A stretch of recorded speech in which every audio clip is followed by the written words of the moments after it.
very well that noong napag-usapan yung 200 billion ang bibigay ng Congress, sinabi ko sa Tagalog, although broken, because I really do not know how to talk well. It's a mixture of Visayan and Tagalog in Davao. Sinabi ko, wag na wag ninyong do not fuck up with this pera, because it's really a blood money now needed to keep the nation alive. So wala akong I would listen to Secretary Duque. But I gave him the instruction, and I admit it in public now, sabi ko sa kanya, do everything you can. Sabi niya, there's so many proposals, so I do not care. If it's not cheap, if it is expensive, just go ahead and do something about it. Kasi ipit na tayo dito. And those were the early days. I remember yung ipit ako, I was boxed in a corner. Sabi ko sa, even the task force, please do something about it. And the task force is a task force. It's composed of many talents there. Kung ang utos nanggaling sa akin, correct, tama yan. Ako ang nag-utos sa akin, sa sarili ko, na sabihin kay Duque na gawain mo. Ngayon, do not tarry, because sabi ko, there's no more room in the hospitals. And alam mo, sa totoo lang, a pandemic is pandemic. It occurs maybe every, I don't know. But noong panahon ng, well, that was the Spanish flu just before the First World War. Yung talagang maraming milyon ang namatay. But with the advances of science, it's because we were able to come up with the vaccine. The germs are still here, but they can no longer inflict damage on the next generation kasi nabakunahan na lahat. But to say na nawala, you do not kill bacteria and viruses.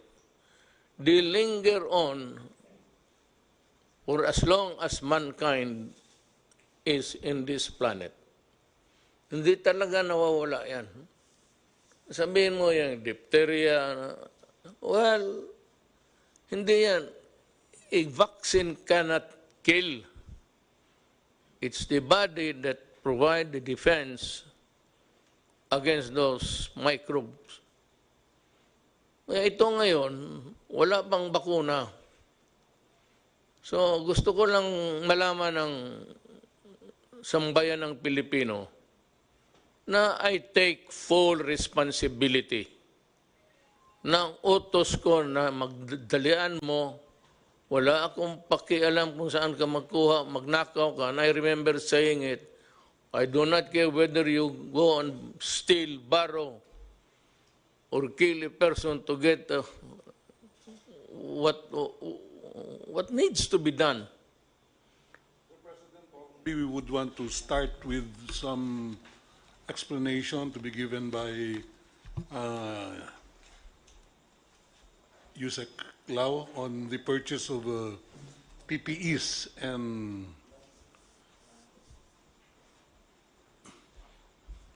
some medical equipment. We have a mannequin there. That is the complete set of the personal protective equipment for a medical personnel to wear. Wala. Who's inside there? A woman? No, mannequin po. Bakit may manikin ako dito?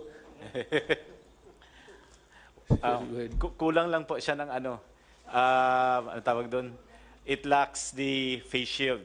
It's 9-piece item.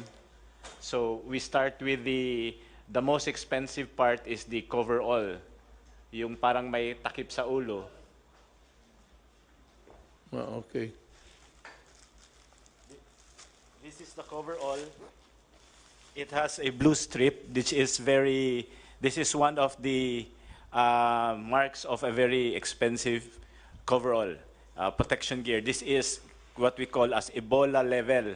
Ang Ebola level, it can actually stop even air transmissible viruses. Ano siya?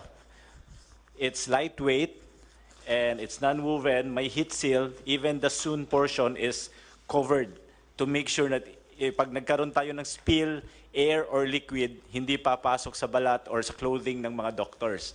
So when you go international, lahat sila itong sinusuot. There's only one country who's not wearing this, it's Korea. Korea has the same item but no heat seal. That's why even yung Korea companies that's trying to provide supply sa Philippines, we cannot accept their item because it's not heat sealed. Now, the difference between heat sealed and not, it's almost 200 to 300 pesos. So, mahal kasi, we have a price from DTI. There's one company known as Conweb. They are producing PPEs locally that will start on June this year. So, we will be buying it at 850 kasi local. But the materials will still be imported from China. But this one, pag imported to, at least 1,100. That's the statement of Senator Lacson, yung 1,097. This is one. Kasi this is actually 1,100. So when you say, they say PPE sa DOH, that's just the coverall. Now we have locally made items like this. Yung mga local kasi hindi siya medical grade. Tela ang gamit, fabric. So pag fabric, may tendency yun na papasok yung tubig. So hindi siya protective. It makes you feel secure, but it's not actually medically safe for you to wear. So let me interrupt you. Yes, sir. So do not buy that kind of overall suit. It is a plastic one that would place the health workers, even if there is just an iota of chance na buhay yan. Tama yan. Yun ang binili mo? Yes po, this Tama high yan. grade po. Yes. Tama yan. Walang problema. There is a standard set by DOH and FDA. Ano po to, international standards, and we're following that. We don't go below kasi nga the company can be sued, we can be sued. I agree with you. Then the next po, we have the goggles. Yung goggles natin, there are many types of goggles. That goggles po, meron siyang butas but not direct. Pag direct kasi, pag may fluid, papasok siya. So may ventilation but it's called the ventilation na indirect kasi may valve. So air can come in to make sure you will not perspire. The goggles is anti-fog para hindi siya mag-fog. And at the same time, may ventilation so that there will be no moisture. So pag wala siyang ganun, ang tendency you sweat, magpuputi-puti. The next one is we have two types of mask pinapasuot natin sa kanila. Both. We have the N95 or the KN95 and we have the surgical mask. Where is the other one? Nandun po. The other is a surgical. The blue one is the surgical, the white one is the KN95. Okay. It's the standard set by DOH, double mask po dapat ang suotin. And after that, we have the lab gown. The lab gown is isolation level. So the coverall is protective level, even air and water, hindi makapasok. The lab gown is isolation level. It means pag nilagyan mo siya ng tubig, hindi papasok.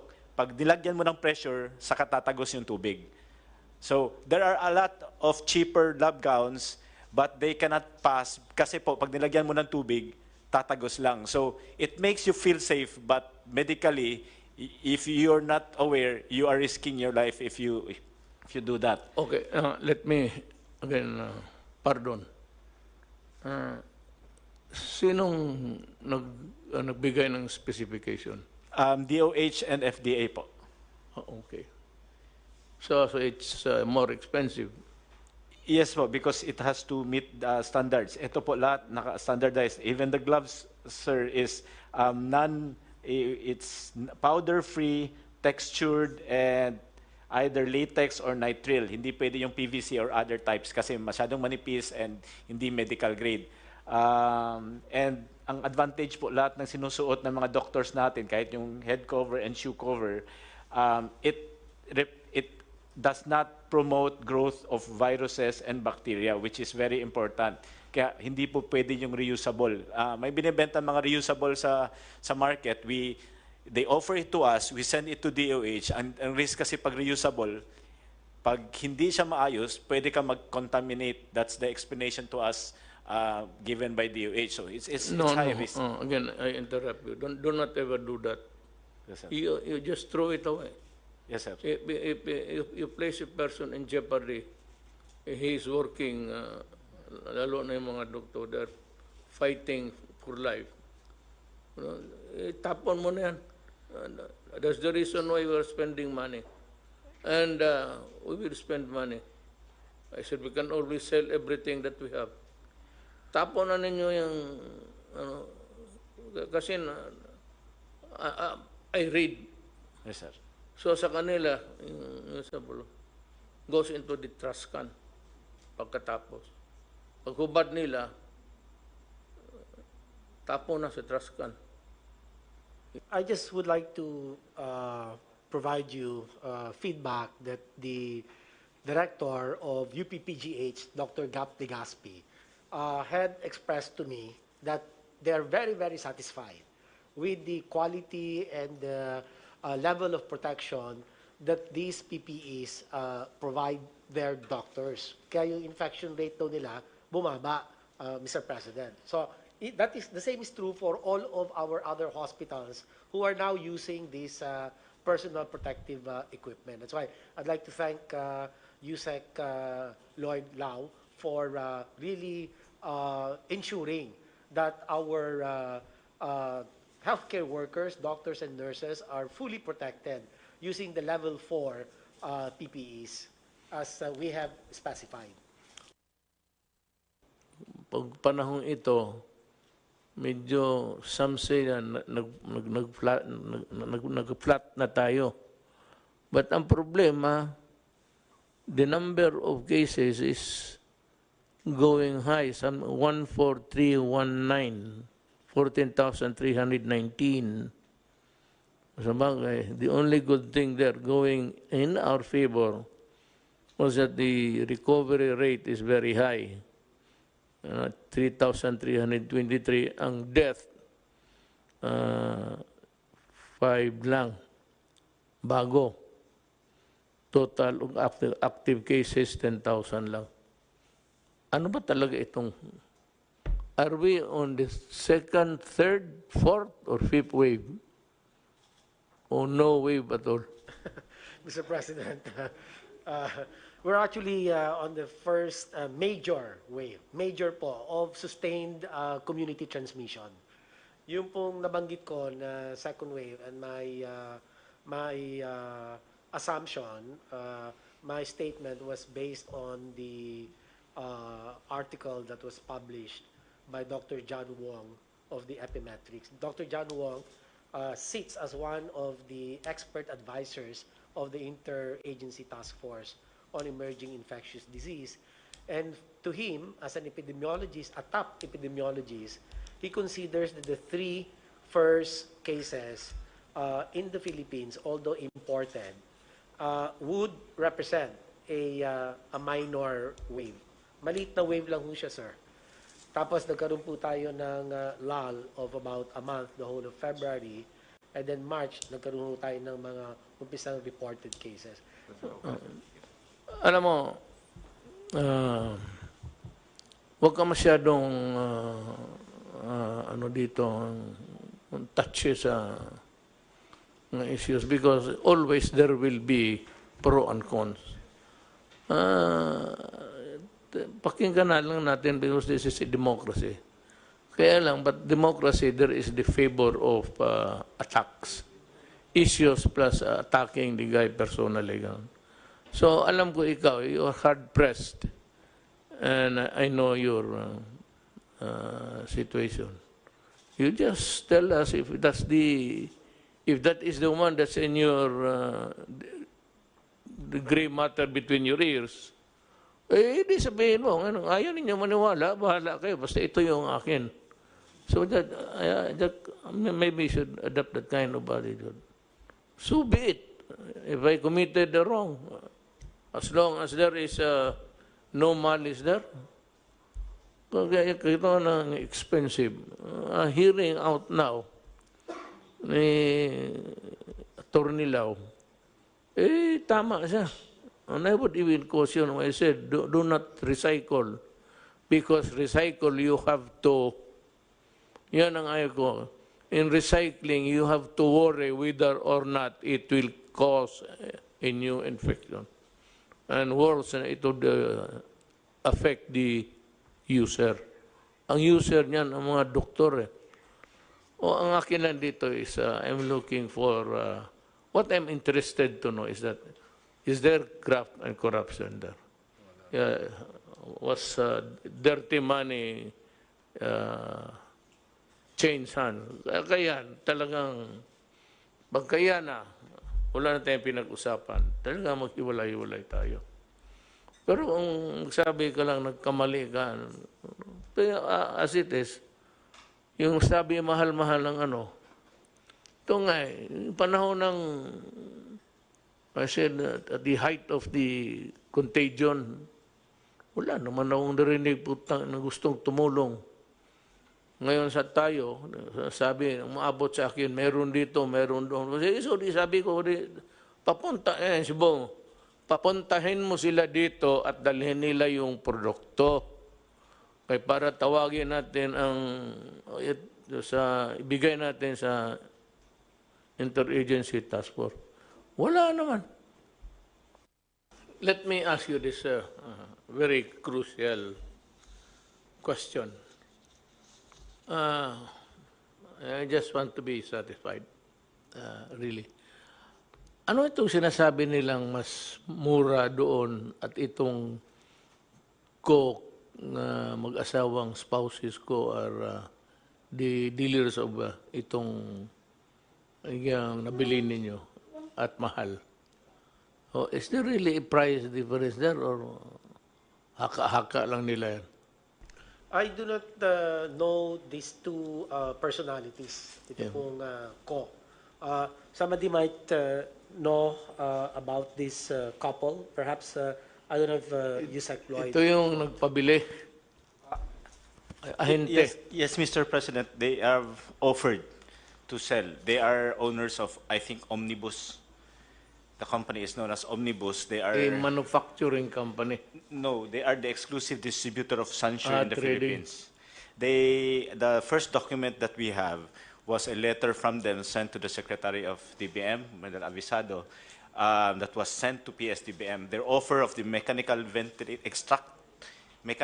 automated extraction machine is at 4 million pesos.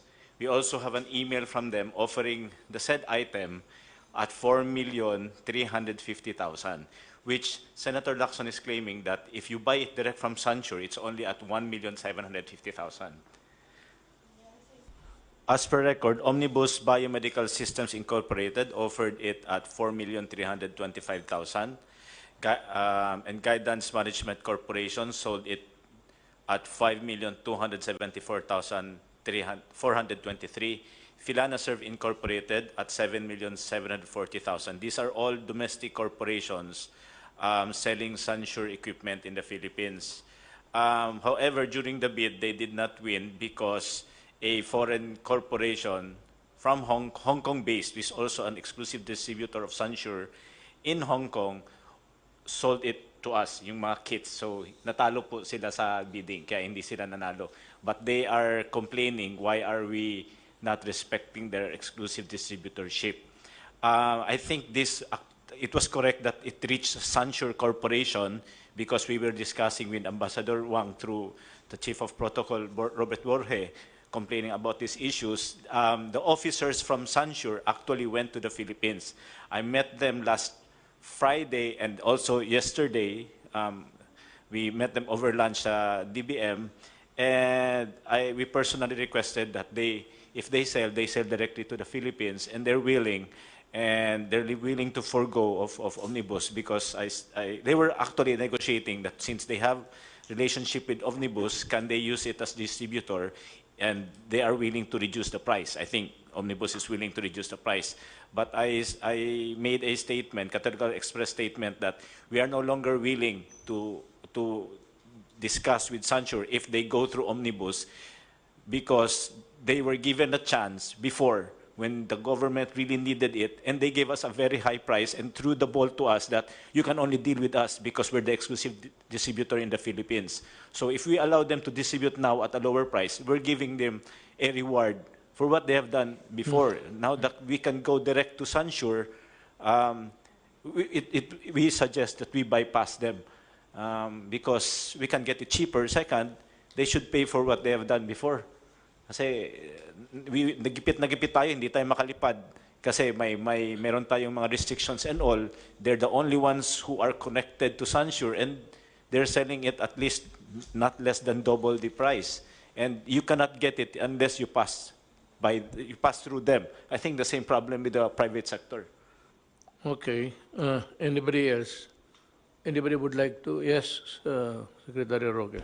Yes, sir. Ang punto ko lang po, meron tayong existing law against profiteering, defined as taking advantage of a national emergency, and there's also a provision in the Bayanihan Act.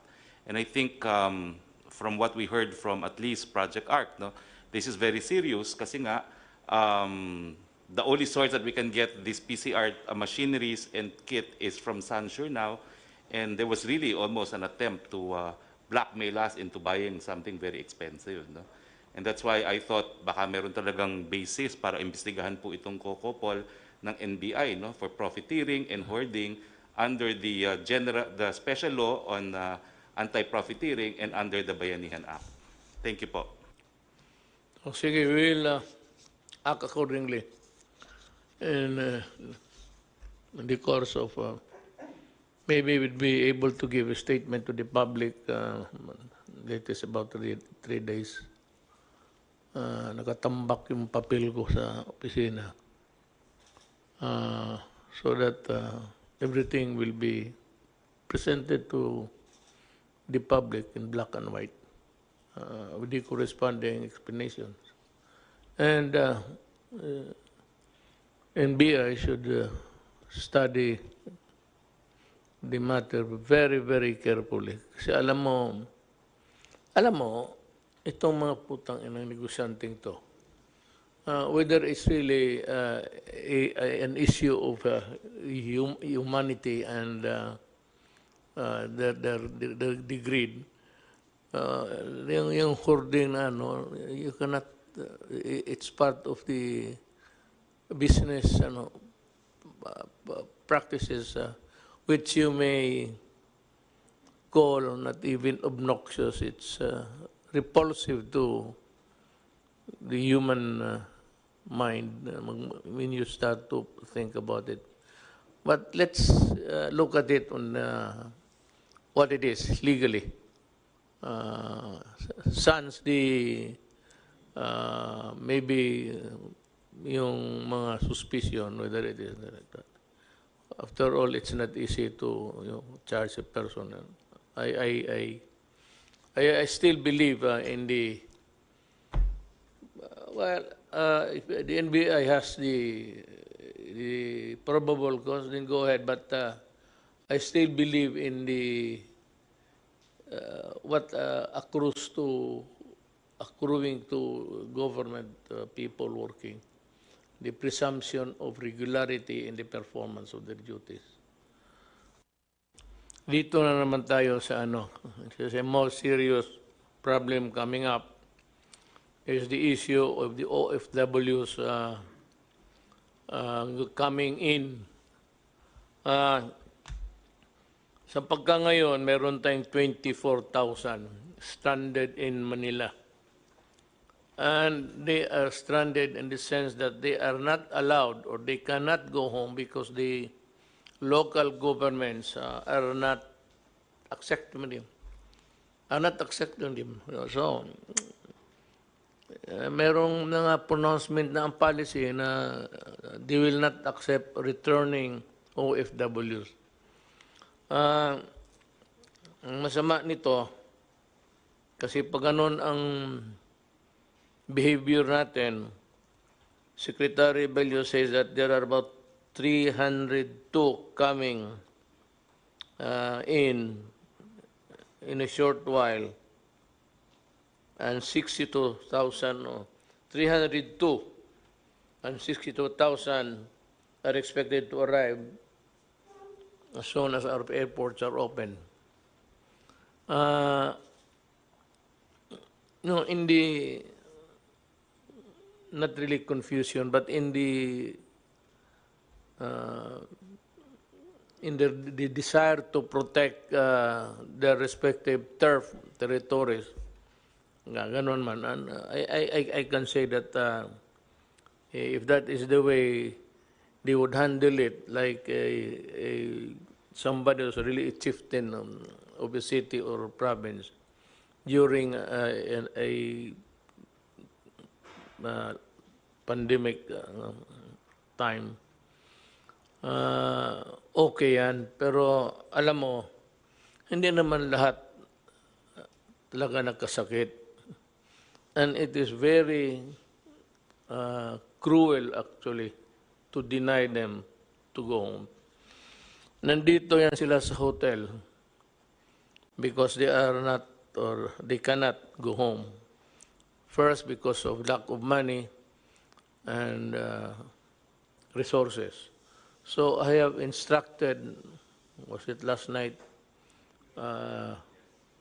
through Secretary Roque, that I am ordering the use of all government assets, whether it's really the air or the sea or the transportation owned by government, that they should be utilized in accepting and probably delivering them to their, if possible, delivering them to their homes, to their families. Na itong coming na 302 is it's a big worry. Now, yung 62 na dadating shortly, pag hindi ninyo tinanggap yan, makagulo tayo ang Pilipinas. Now, let me be very clear. Let me talk about legality para wala tayong sakit ng loob. Nobody but nobody can really stifle the right of whether he is traveling and working outside and coming in, going home. Nagkaroon lang itong temporary an aberration in the movement of people because of the COVID.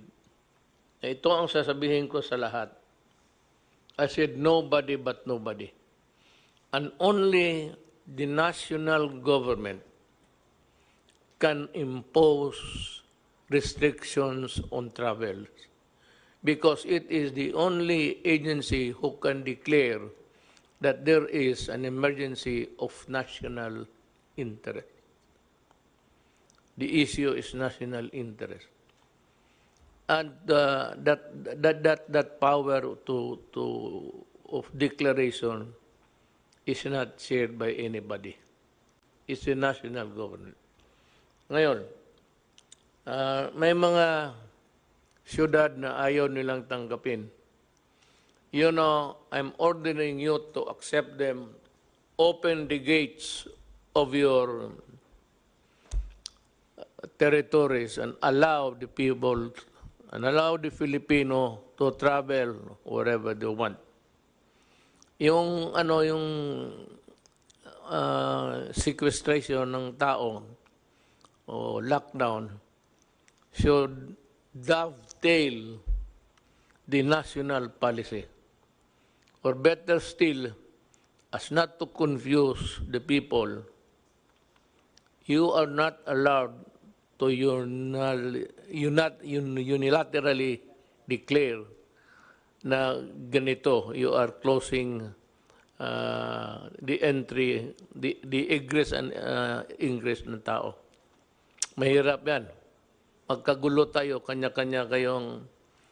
So, if you want a measure to be implemented in your local government unit, ask permission from the task force.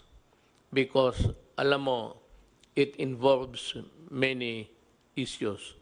One, in the name of humanity. Two, is the constitutional right.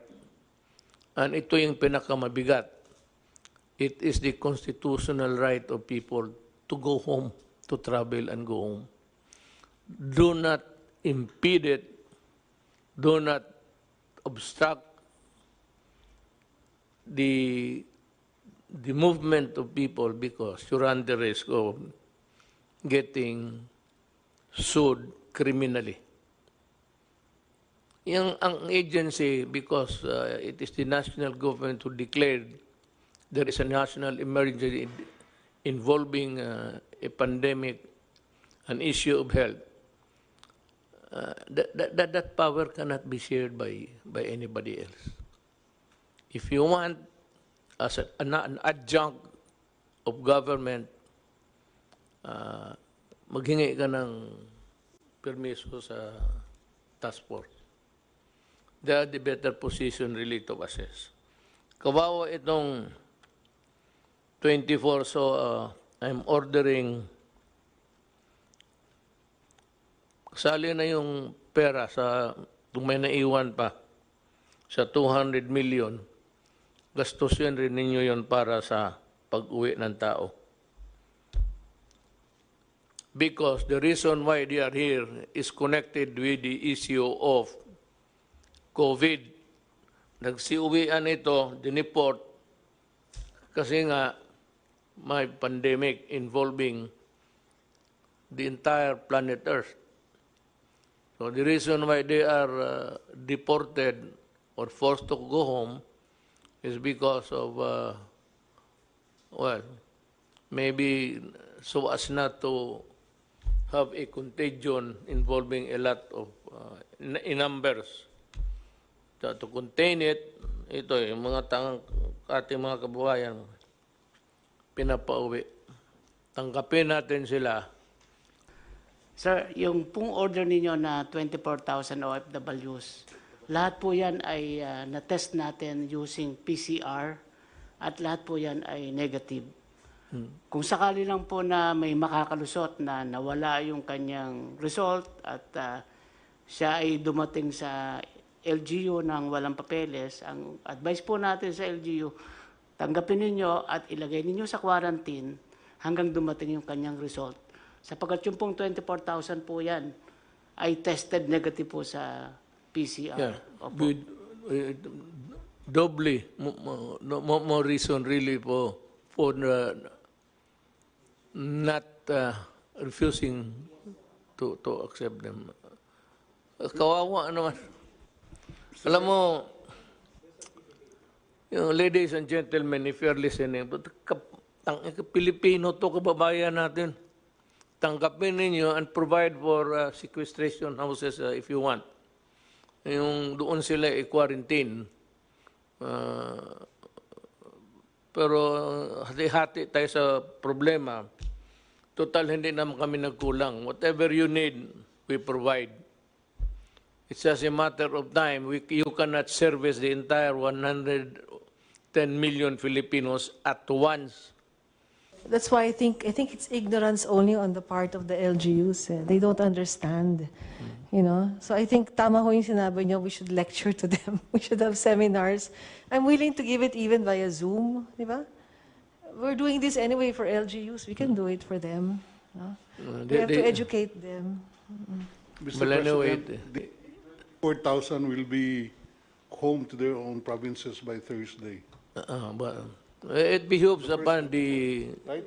DILG to really see to it that everybody is delivered and returned to their homes, sa pamilya nila. Nung panahon ng good time, we were experiencing the benefits of the dollar. It formed a big part of our GDP. GDP is simply income. Ang ibig sabihin ng GDP is income. Nung income na sa bansa natin, malaki because nandito ito mga OFW. Tapos ngayon hindi natin tanggapin. Oh, what's the fuck? That's final. Mga mahal kong kababayan, ang gobyerno may proseso na pag-modified quarantine, may mga lugar, pati may mga tao na exempted na sila, so they can work. Gaya ng construction, malayo naman sila, hindi man dikit-dikit yan. Pero dahan-dahan yan. Pero ito lang ang pakiusap ko. As I said before, kayong maglabasa na, baski na hindi nga kayo pinapayagan, lumalabas na kayo eh. Hindi ko naman kayo madampot, pati yung mga bata ninyo kung isalin ninyo. But ito ilagay ninyo sa ulo talaga ninyo, ha? Sa conscious mind ninyo palagi. Ang COVID ho, nandito pa. And yung pagpalabas ng mga tao, hindi ibig sabihin na tapos na ang COVID. Nandito pa rin. So, kung gusto mong lumabas ngayon, sa ngayon, wala pang medisina, walang vaccine, at your own risk yan. Kung maglabas ka, sabihin mo, wala mang mangyari, magandang antibody ko, gano'n, okay. Pero pagdating sa panahon, at nagdelirium ka na, at ginamit na yung ventilator, yung ventilator is the last chapter sa ospital. May lagnat ka, tapos may oxygen. Pero pag ginamit na yung ventilator na yan, ibig sabihin yan, yun na yung maskara mo papuntang langit o saan. Bantay kayo dyan. Do not be reckless. That's the word. Huwag kayong masyadong pabaya na basta sinabi ko sa inyo, alcohol, hugas kamay, mask. Maglabas kayo, take all precautions para walang sisihan. Gamit ka ng mask, gamit ka. Pag tinamaan ka pa rin, papanahon mo na. At saka, if you're not allowed to go out, especially yung bata, pero malapit na. I think by the grace of God, we will have the vaccine before the end of the year. So mag-asa na lang tayo sa mga marunong at saka mayaman na mga bayan. They are feverishly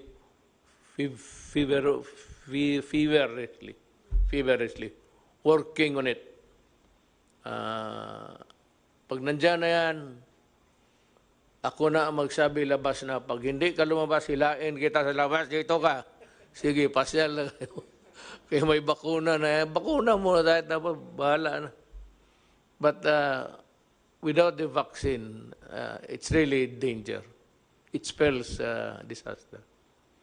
So, mask, hugas kamay.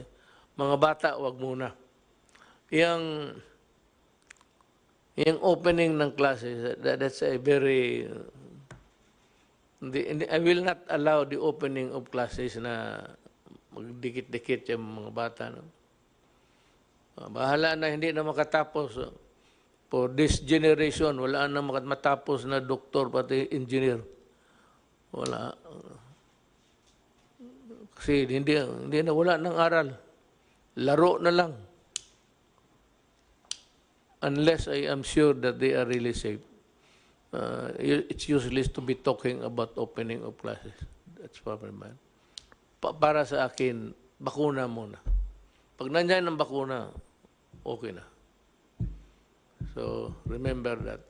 pati yung mga mayors, governors, kindly remember that they are Filipinos and that there's only one body, the government through the task force, who can make pronouncements about lockdowns, about quarantine, or sequestration of whatever. Mahirap yan. Isa lang ang gobyerno. The national government makes the pronouncement. You just follow. And itong sabi nga ni General Anyo, ito, tinamaan rin ito ng COVID si General. Sabi niya, in 24, on his oath of being a public officer, when you talk about official matters in an official discussion, your word is always under oath. So, sabi ni John Anyo, safe yan. Pag magkamali, may reinfection, then we will act accordingly. But anyway, he's the one who would i-husband niya yung whole setup. Maraming salamat sa inyong lahat.